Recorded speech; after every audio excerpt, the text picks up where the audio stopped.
Hello, everyone, and welcome to another weekly energy forecast. Happy Monday.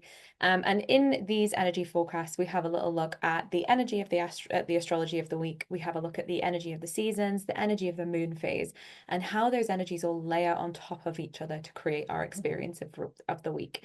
And really, the purpose of these readings, these weekly astrological forecasts and energy forecasts, is for us to understand and navigate the world around us with more consciousness, with more awareness. So when we're aware of the energies that are potentially influencing us and how we respond to them, then that's when we can navigate life with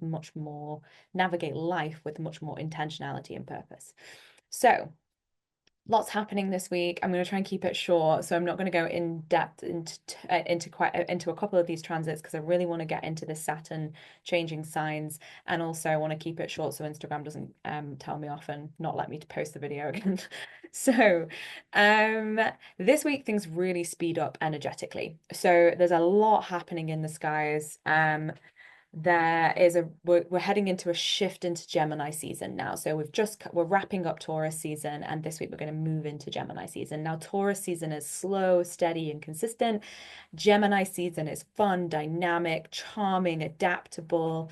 It can be a little bit ungrounding, however. So it is important to be mindful of this week. We are going to have the sun moving into Gemini this week, and then next week we're going to have Mercury follow along on Monday. So there really is things are gonna pick up. The pace is gonna pick up, and that slow, grounding, consistent energy is gonna ebb away, and we're gonna be feeling that much more changeable, fun, dynamic energy. And depending on your own energy, depends how you respond to this. And I'm gonna get into this a little bit more when I get into the specific transits. Um, so the astrology kind of feels very Gemini too. It's a little bit all over the place. Like sometimes with the energy of the week, we'll have a lot of like action oriented energy on a first quarter moon, which is action oriented, in the spring, which is action oriented, which means there's like one slow, steady, consistent message throughout the week, right? This week is not like that. There's a lot happening. We've got a change in tone, a real new beginning with Saturn changing signs. Saturn is going to be moving into Aries at the end of the week, which is a big deal. We're in a last quarter moon, which is supporting letting go, releasing, creating space, ready for that new moon and that new beginning that's coming up next week. And then we have the forward moving, action-oriented energy of spring, which is like layering consistently underneath all of this. So yes, it's a time for action. Yes, we're being supported in action. However, this week maybe they're going to bring a bit more speed to that rather than this consistency that Taurus season was bringing. And there's all this other stuff happening as well. So this is really a period of time when there's lots of different energy happening in the week. It's like really tune into your inner guidance. What are you feeling called to focus on? Have a little look at where some of this is falling in your chart, particularly the Saturn moving into Aries, because that will be a big change in tone and change in dynamic in your life, and a bit of a shift in focus. But yeah, we've also got there's a Mars Leo trine this week, which is energizing and magnetizing. And then we also have like a very awakening, powerful, transformative conversation happening at the end of the week, which might leave us a little dazed and almost like kind of shocked and like earthquaked, but it supports us in taking action, right? It's going to kind of bring us that moment of awakening. So I'm going to break all of this down for you now, give you an idea of how you can work with it. So I guess the underlying message between all of this week is just trying to stay grounded. There's a lot happening. Really tune in with your inner guidance. If you don't know your human design, sorry, the dog's on the stand again. If you don't know your human design and your strategy and authority, I'd really, really invite you to go over to our website, download your free birth chart, and just explore that a little bit. Because when there's a lot happening, your strategy and authority will never lead you wrong. So if you're not sure what to focus on this week, if everything's feeling a lot, if you're feeling a little bit lost and ungrounded, definitely working with grounding practices is really powerful and really important, particularly when energy starts to get really busy and fast. However, your strategy and authority will help you navigate that, right? So the groundedness gives you presence and enables you to be intentional and to be choosing the actions that you're taking. And then your strategy and authority will help you actually take those steps and understand where it is best for you to send your energy. So let's break it down. So Tuesday, the 20th of May, we have the sun in Taurus making a sextile to Saturn in Pisces at 29 degrees, just before it then leaves Taurus and then pops on into Gemini. So This is a really nice transit, actually. Sextiles are friendly transits in astrology. They tend to bring support, as well as trines. Sextiles less harmonious than trines, but still really supportive. Um, this is interesting, actually. Like Taurus is and like Saturn are like Taurus is a sign of, structure. It's an earth sign. It brings like enduring, consistent, slow, steady energy that can manifest, right? Saturn's really similar. Saturn is slow moving, it creates structure and it kind of pushes us forward. And it really wants us to kind of take slow, steady, consistent action over time. And that's when it gives gifts. Saturn is the planet that does give gifts when we take responsibility, show up and learn the lessons, right? So this is really interesting. And like, this is almost like because Pisces is very creative. It's quite ethereal. It's connected with like spirituality, with the beyond, with dreams, that kind of thing. So it's almost like structuring dreams, like structuring creativity and making things manifest because we've got Saturn and Taurus, which can actually make things happen. The sun shines a light and energizes this. And then Pisces is kind of bringing that dreaminess and that creativity. So there's actually a really great day to take some concrete action. Or with this being at the 29-degree point, right at the end of Saturn and Taurus, maybe you're wrapping something up as well. It could be that you've started to kind of seed or maybe set intentions around a dream that you want to kind of bring into reality. And today is a day where maybe that's energized or we're given a surge forward or we're going to step into a new chapter, right? Maybe we've laid the groundwork. But this is it could bring structure, form, discipline, and consistency to something like even spirituality. This could be a day where you can like really structure and kind of almost build in a very consistent spiritual practice, something that you could really lock something down within this energy. It's a good day for creative planning and also just like solidifying endurance. So like creative structuring, right? So like the ability to create something that you can then see through. Um, so then later that day, though, the sun then moves on into Gemini. So we have this nice supportive sextile to Pisces, the ability to kind of take action on something or even like just make a concrete plan, get clear. And then the sun's going to move into Gemini, and that's going to be where the shift in tone happens. So we're going from the slow, steady, consistent earth energy of Taurus to a dynamic air energy. So it's fun, it's changeable, it's fast, it's dexterous, it's childlike, it's kind of playful. Um, Out of balance, Aries, Gemini energy can be like scattering, maybe a little bit fickle, maybe moving on too quickly, a little bit distracted, right? So there's positive manifestations of energy and maybe some out of balance manifestations of energy as well. So it's really important to be mindful. Gemini season can really like, take us and send us somewhere. It can get us going. It can make us move faster. And particularly if you're someone who's very earthy, right? That kind of like blows a little bit of air and gets you moving. However, it is also important to kind of know like how do you respond to energy? And the only reason why I'm bringing this up is because I think I have four placements in Aries. So for me, Gemini season, it can be like quite energizing. However, it can also sometimes burn me out a little bit. Like I think if you blow air on fire, it gets bigger. So I actually have had a tendency in the past having all that fire to burn out in Gemini season. So again, like everybody responds to energy super differently. So when you get to know your chart, you can understand how you respond to energy and what to expect from the season and how to support yourself.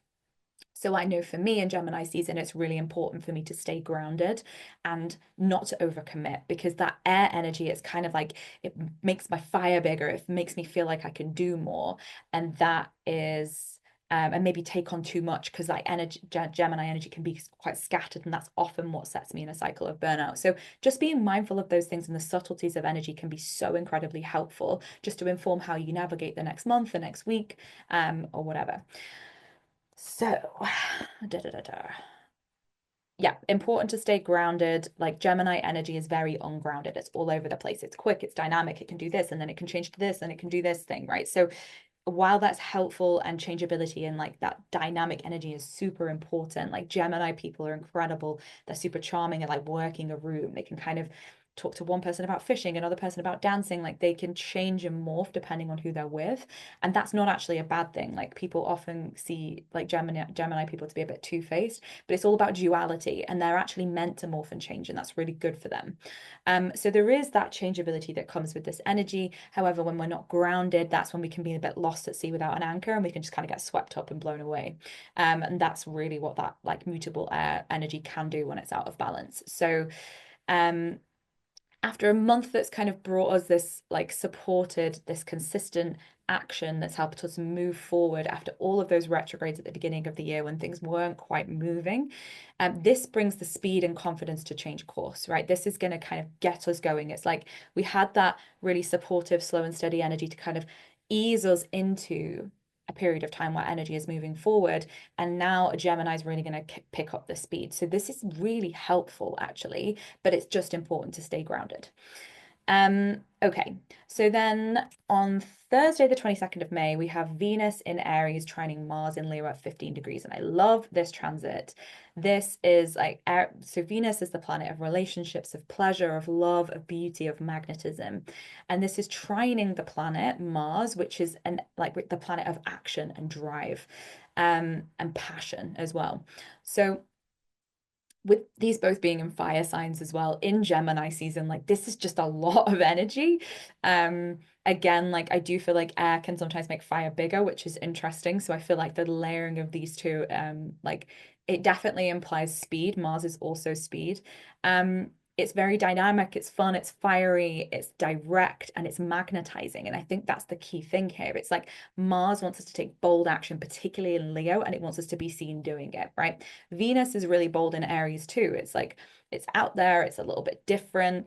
And taking bold action is going to increase your magnetism, like that feminine quality of like receiving. That's what Venus is all about. So Jupiter expands and makes things bigger, whereas Venus attracts, it draws things to it. So as a benefic, it is the most magnetic, and it's more about, and in human design and other like systems like that, it can help you to understand how to get into your most magnetic state.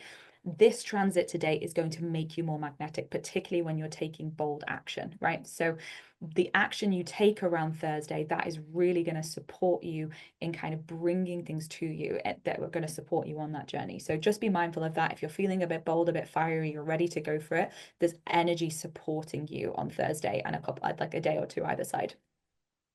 On the same day, the Sun in Gemini is going to sextile Neptune in Aries.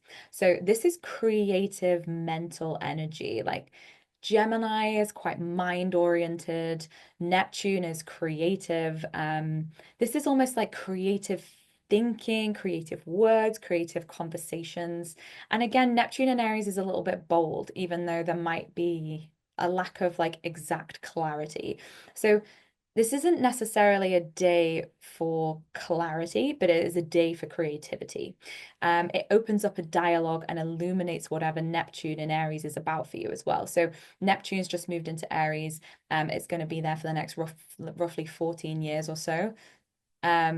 So this has kind of begun a new cycle for you. So the Sun in Gemini sextiling this, it's shining a light on what that might be about. And it's opening up a dialogue because it's Gemini. It's all about conversing, exchange. So this can be very creative. It's not at all grounded. It's dynamic, creative potential, right? Aries is the first sign of the zodiac. It's all about new beginnings. It's about creating something. It's about that initiatory spark. Neptune is creative. It's dreamy. This again feels like conversations that could help you get clarity or mental maybe understanding around a dream. But again, it's not grounded. So just be really mindful of that. Definitely important week to stay grounded because Neptune can confuse and haze things and make also things, because it's quite dreamy, it can also be a little bit out of touch, I guess is the right word. So yeah, just something to be mindful of. Like there might be like a real fire to take action on Thursday, but there is also this kind of like mental creative process that could be happening. they are happening in separate areas of your chart. So maybe have a little look at where this is falling. But this will give you a bit of an indication it's not a grounded day, even though like the bold action that you take will be magnetic. So just be mindful of that.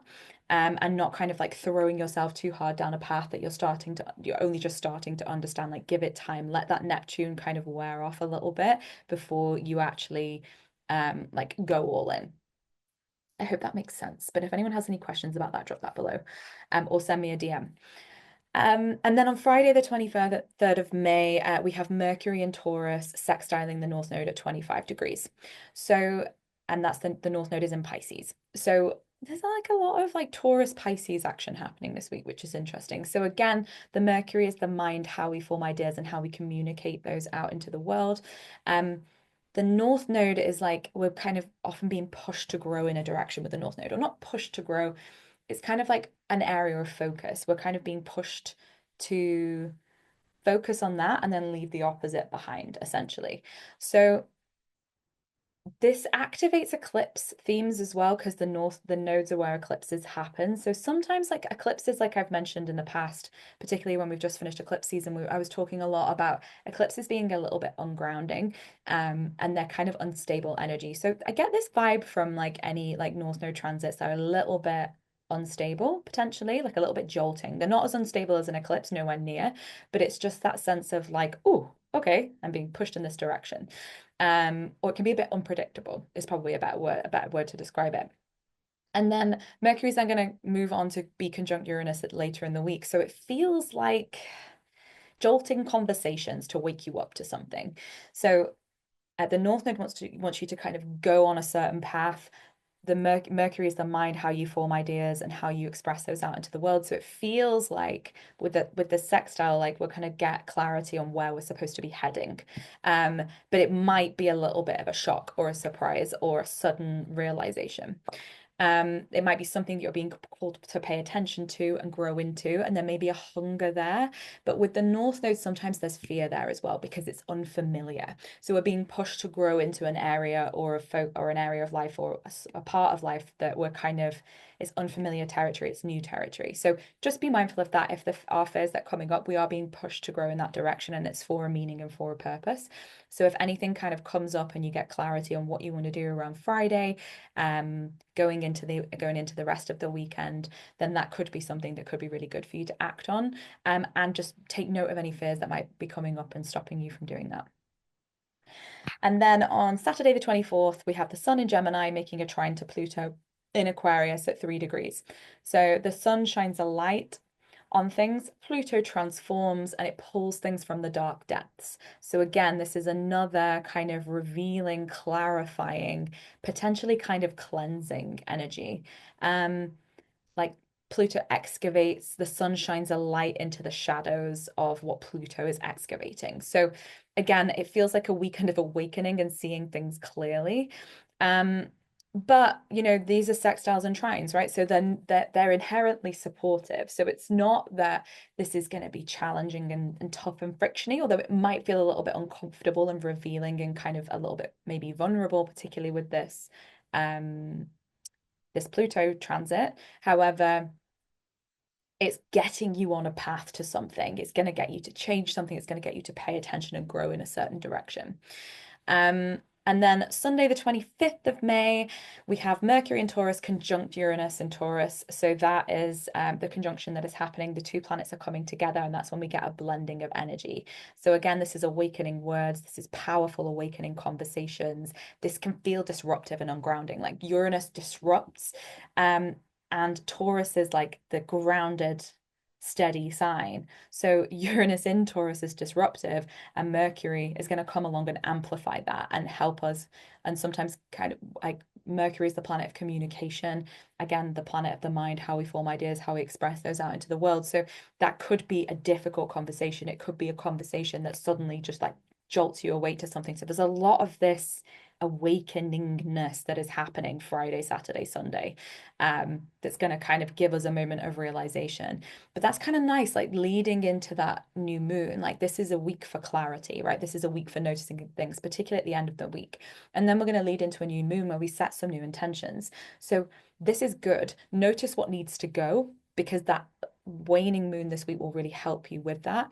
And also, where is life calling for you to pay attention? Where are you being called to put your energy? This week might wake you up to what direction you need to be moving in next, or the direction you need to continue to focus on over the next month and beyond.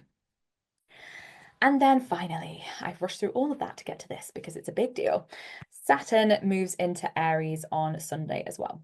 So this is a big deal. Saturn only changes signs once every 2.5 years. It's first time in Aries since the late 90s, or like mid to late 90s. So for those of you who were born around then, this will be your first Saturn return. So this will be the beginning of your first Saturn return. Or so if you're roughly 28 to 30, and then like 57 to 59-ish, maybe, yeah, 60. That is you're going to be going into your second Saturn return if that's the case. So this is an interesting transit. So whenever we have Saturn changing signs, we are kind of being called to take responsibility and grow up. We're being called to, this can bring an area of challenge in the particular area of life that this is activating for you. So have a little look at where Aries is in your chart, because that will inform what the next 2.5 years is all going to be about for you in terms of where are you being called to take responsibility? Where is there a little bit of friction? Where is there going to be a little bit of difficulty? But Saturn just doesn't do that for the crack. Like Saturn is there to help us grow in some way, to help us to grow up, to help us to kind of put the work in, put the effort in. And when we do, Saturn gives us gifts. So it's all about us growing up and taking responsibility for our lives, essentially. I'm sorry, I'm going to let the dog out because he's going to drive me crazy.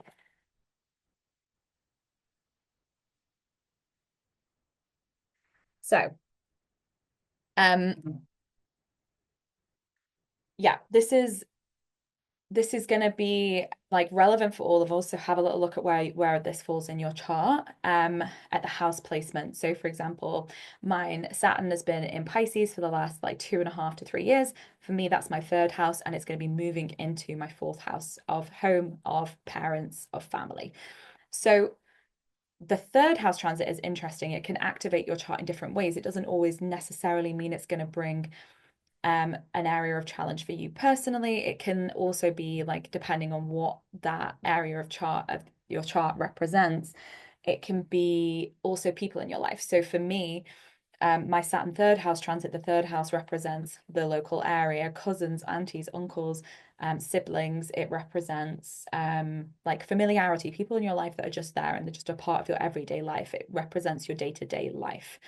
So for me, that transit was about my sister, like doing a course and going through quite a challenging time with finishing. So it's all about her taking responsibility for life, overcoming challenges and working through that. And that was also her Saturn return, which was quite interesting. So, it doesn't have to affect you personally, but it might also affect the people in your life. So this transit heading into my fourth house of home, and I'm now being called to take responsibility in the area of home. So that could be, we're going to be moving in January. So it might be buying a new house. It might be it could also be a challenging time for one of my parents or something like that. So again, it doesn't always have to be affecting your chart so literally. It also can be a little bit of a distance. Like, so for example, if it's your seventh house, it could be your partner that's going to have some challenges and you have to support them in some way.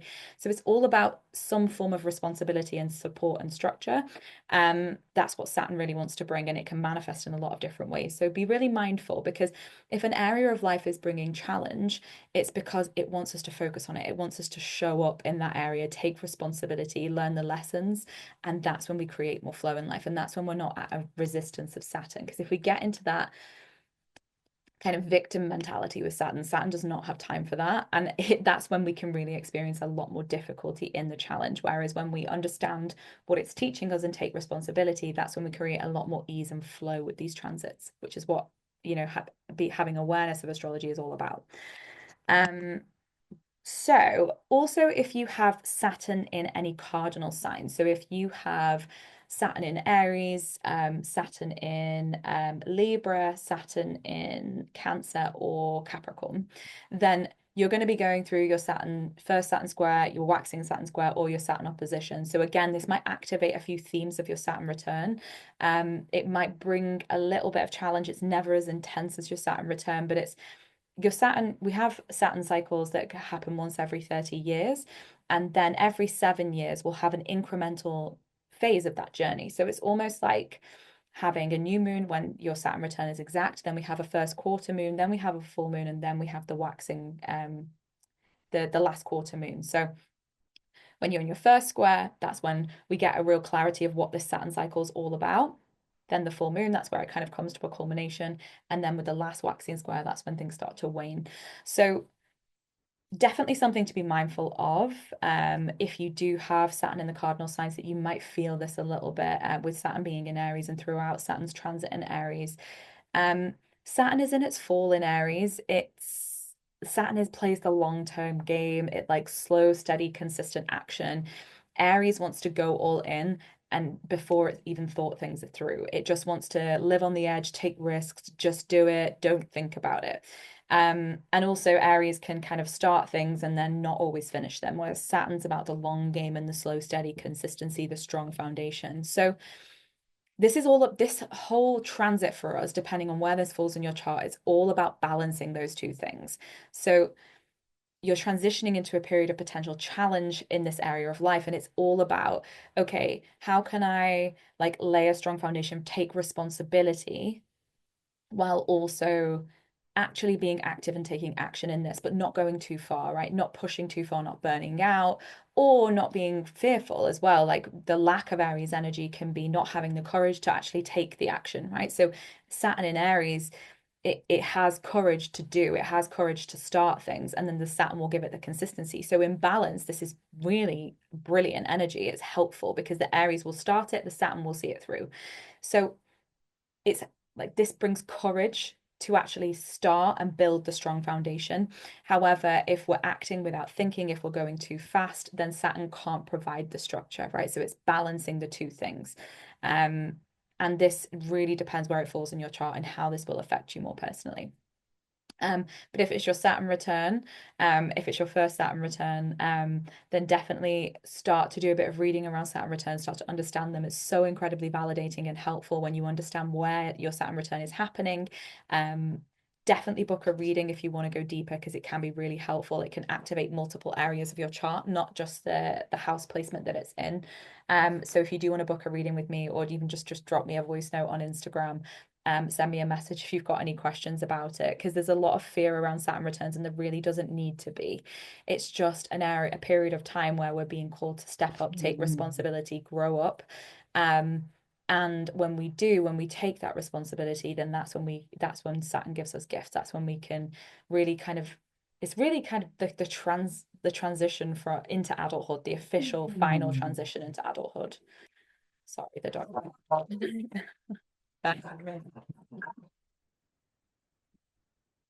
Okay. On that note, I'm going to go.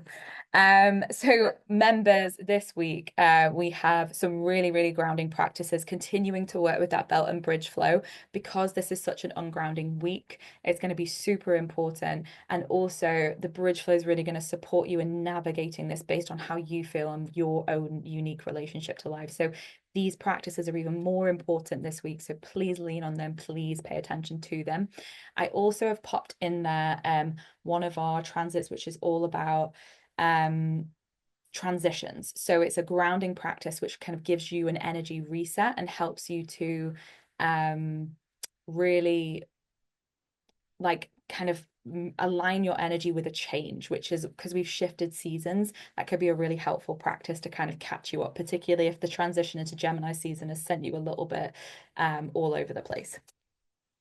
So I think that's all we have time for. If anyone wants to join us over on the membership, we've got a new moon coaching call coming up next week, which sets the tone for the week ahead. So it's a great time to join if you want to pop on over there. We have group coaching sessions. We've got monthly workshops. We do somatic practices, which help us work with the energy. There's so much on there to support you.